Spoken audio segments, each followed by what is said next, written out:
শহরের জীবনে কংক্রিটের জঞ্জাল আর যান্ত্রিক কলহ থেকে আজ আমরা অনেক দূরে এসেছি এমন এক পথে যেখানে বাতাসে মাটির গন্ধ আর কানে ভেসে আছে অচেনা পাখির ডাক।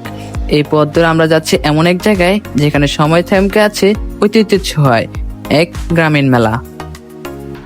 আমার শৈশবের রঙিন স্মৃতিগুলো আজও এই মেঠো পথে ধরে লেগে আছে। সেই ছোটবেলায় মেলা মানে চলে এক অন্যরকম রোমাঞ্চ।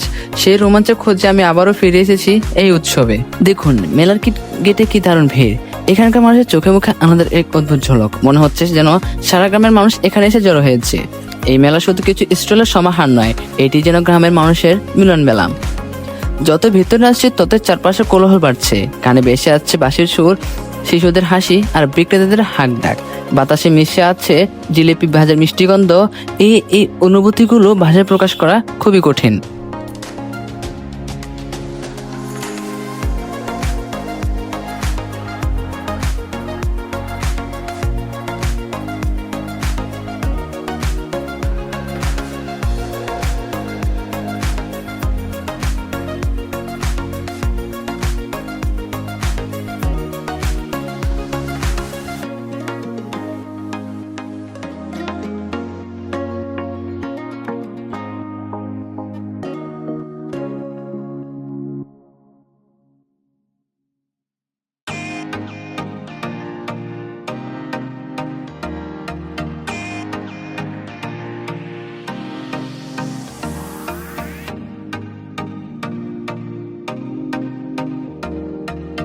বাতাসে শুধু মিষ্টির গন্ধই নয়, বেশি আসছে হালিমের দারুণ সুবাস। এই সুবাস যেন আপনার খাবার স্টোরের দিকে টেনে নিয়ে যাবে।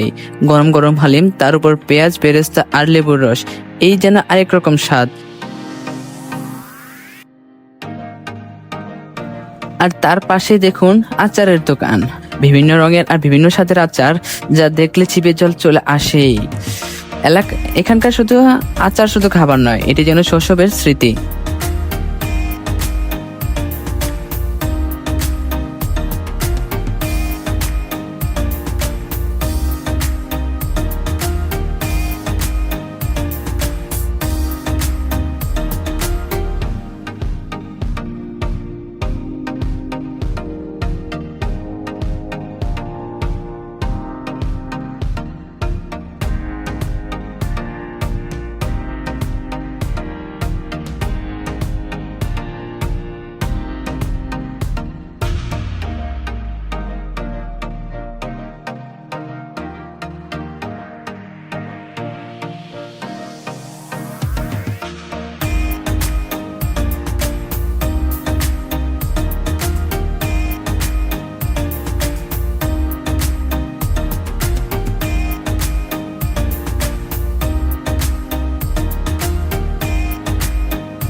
মেলার আকর্ষণ হলো এই পানের দোকান।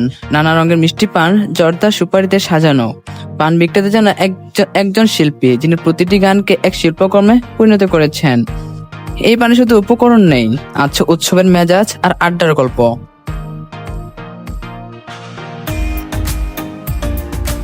এটি হলো হ্যান্ড ট্যাটু। আলতা রঙের দিয়ে হাতে ট্যাটু করে দেয়।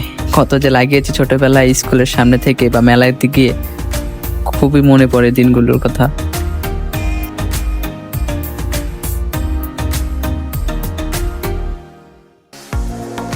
এছাড়াও এখানে রয়েছে ফলের দোকান, মিষ্টির দোকান, আরো বিভিন্ন রকমের দোকান, যা মেলাকে আরো জাঁকজমক করে তুলেছে।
রাত অনেক গভীর, কিন্তু মেলা এখনো তার আনন্দ ধরে রেখেছে।